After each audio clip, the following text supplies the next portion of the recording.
Hi, my name's Phil. I like talking about politics, and in this video I'd like to discuss how this summer's political entertainment in the UK is going to be the Tory Hunger Games. And it seems to have kicked off with a scrap centred on Kemi Badenoch's potentially shady past. Mad Nads has decided to get on the act too, so I think we may be guaranteed fun times next month. Because it's worth pointing out, this is what we're going to be largely focusing on in August, the Tory Civil War. Parliament is in session for a couple more days, but then summer recess. After that, with a nice, boring, stable government once more, there's not going to be a lot in terms of spicy politics. There will be some interesting things to discuss regarding foreign affairs generally, because the government will still be doing its thing. Brexit will still be very much in the mix. The United States is going to be attracting our attention now and then. But the summer recess, it's known as silly season traditionally, specifically because major political news sort of dies down a bit. You know, politicians go on holiday or return to constituency work. But political journalists, they don't suddenly become sports journalists, right? They're still political journalists. They still have to find political news stories, and their supply of suitable clickbait dries up a bit. So they have to work quite hard to make something out of nothing. They've had a bit of a bumper time of it in recent years. They've not had to work too hard because we had a government that provided the crazy even during the summer recess. But that is not going to be the case this year. However, the Tories will still be providing the entertainment, it seems, and quite a lot of the political intrigue is going to be centred on Kemi Badenoch. And I think for a couple of reasons. First, she's seen as the front runner. Now, I don't think she really is. Or I suppose more accurately what I mean is, I think there's good reason to doubt it, but I can discuss that in another video. But because she's seen as the favourite, she's going to come under the most sustained attack from rivals. And her personality is not really well equipped to deal with attacks like that, which means she's going to respond very disproportionately. Second, she has skeletons in her closet. The latest row concerns an allegedly abusive blog that some are accusing her of having written a long time ago. Now, the blog apparently praised people like Hitler and Idi Amin. Being clear, the reports are that Badenoch is accused of having written certain things in the blog, not that she definitely has. She sort of seems to be denying it. So the idea is she's saying, oh yeah, I contributed to these sorts of discussions at the time, but some of the things that have been attributed to me were written by like a different Kemi, because Kemi's quite a common name, and some of it will just be people copying me. But all I can find in terms of Badenoch's denials is that, you know, she's claiming that sharing the information is dirty tricks. She hasn't explicitly denied being the author of some of the comments being talked about.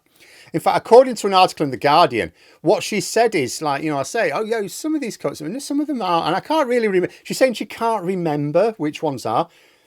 But she also said she'll provide a fuller statement later on. So maybe she'll say, look, I did contribute to this blog. I can't quite remember which bits are me and which are someone else, but I definitely didn't praise Hitler. Because that's the sort of thing you remember, right? You do remember if at some point in the past you might have praised Hitler. So that should be easy to deny. That being said, although we do not know that Badenoch wrote controversial comments in a blog 2 decades ago, we do know she boasted of committing a serious criminal offence, which can lead to imprisonment. She admitted, long time ago, hacking the website of former Labour interim leader Harriet Harman. Now, that can net you 5 years in prison. And yet, there was no prosecution or conviction, which is actually really odd to someone who admits to the crime. But given that she admitted doing it, and given that we've got the video of her admitting doing it, anyone who wants to attack her character can fairly reasonably characterise her as criminally minded.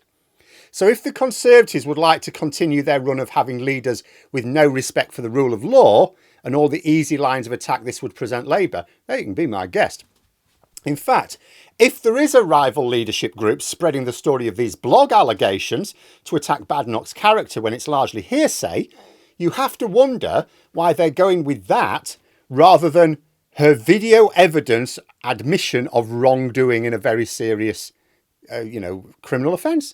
Is it because Conservative Party members are now too far down the rabbit hole that they won't mind Badenoch's actual criminal behaviour because the victim was a Labour MP and that somehow justifies it?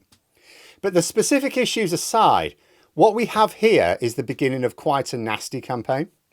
I mean, if we go back to the 2022 campaign, the one to replace Boris Johnson, because there were technically two, there were a series of TV debates justified on the basis that the winner would become Prime Minister. Now, that won't happen this time because it's just a contest to decide who leads the not even quite 1 in 5 of the MPs in the House of Commons. But one of those TV debates at the time had to be cancelled because the contest was damaging the Tories' reputation. The candidates were spending so much time attacking each other on a personal level, as well as trashing the record of their own party in government, it was causing the Conservatives extra reputational damage. Because what the Tory leadership candidates, what they can do, they can choose to present their ideas for how the party rebuilds its reputation, which will include details of specific policies for government as well, I'm sure. They can make their arguments about how their ideas will be good for the party and good for the country and fight the contest on that basis. Or they can just decide to attack one another as fundamentally unsuitable on a personal level. And where Badenoch and at least one of her rivals is concerned, it looks like the latter. And we also know that Badenoch does not respond calmly to criticism, fair or otherwise. We've seen a lot of thin-skinned egos in politics in our time. Quite a density of them in the government in recent years. Boris Johnson, Rishi Sunak, Dominic Raab, Suella Braverman, Theresa Coffey, a few others. They've all taken very badly to being challenged. But I have never seen someone as sensitive and explosive as Kemi Badenoch. I keep referring to the time she started a fight with Lindsay Hoyle in a parliamentary debate. It's really something. And her rivals will know that it's really easy to push her buttons. And if it's as easy as spreading a few things about her covertly and then watching her blow up in public, I think that's what we're going to see. Badenoch's rivals want their colleagues and party members alike to see her throw a proper tantrum in public. They will imagine thinking we can win the next election being led by a toddler. That's what they'll want to say. And they'll all want this. Those on the far right want it in order to get the loony ticket for the ballot themselves.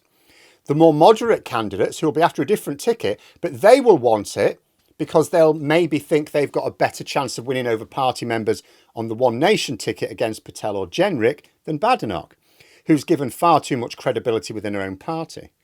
Possibly because she had Goves back in, who has a lot of respect in the party.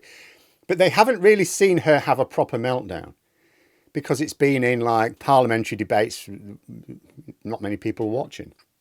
And the time to do it is this August, because the contest doesn't actually go anywhere in August. Parliament's in recess. There's no stages of whittling down or anything like that. The leadership contest for now is once, the candidates have thrown their hats into the ring and shown that they've got the proper support. It's a process of different candidates presenting their arguments in the media. They're all going to write articles about how they've got this plan to unite the party. But then there are going to be unattributed briefing wars.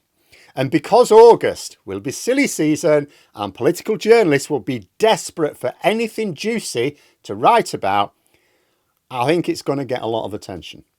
So consider this a bit of a popcorn alert. Many senior Conservatives will want the candidates to keep things civil, and there'll be a lot of warnings about fighting the leadership contest in the gutter. But I would be very surprised if those warnings are heeded. The grown-ups may be in charge of the government again, but not the Conservative Party, even by their own traditional standards. I think next month is the Tory Hunger Games. The good news this time is it shouldn't really reflect badly on the entire country, at least, just the Tories. And as an added bonus, if they're busy attacking each other, it means less time to attack vulnerable groups, although the culture war rhetoric will still be there. But I do think we're in for an interesting summer. If your idea of entertainment is a very public brawl between, say, Kemi Badenoch and Nadine Dorries, because that's brewing as well, I reckon Nads will be backing Patel, although I'm not sure I've seen an endorsement from her yet. And Nads is not known for her discretion or proportionate response either. I think we're going to have several very unstable personalities who all think they're taking part in some sort of Armageddon-style battle for the future of something or other, and will stop at nothing to win their argument. Be very entertaining. But there we are. Those are my thoughts. If you enjoyed the video, please subscribe for further content and click the like button. You can also sign up for memberships if you'd like to support the channel further. Thanks for watching. Until next time, I'll see you later.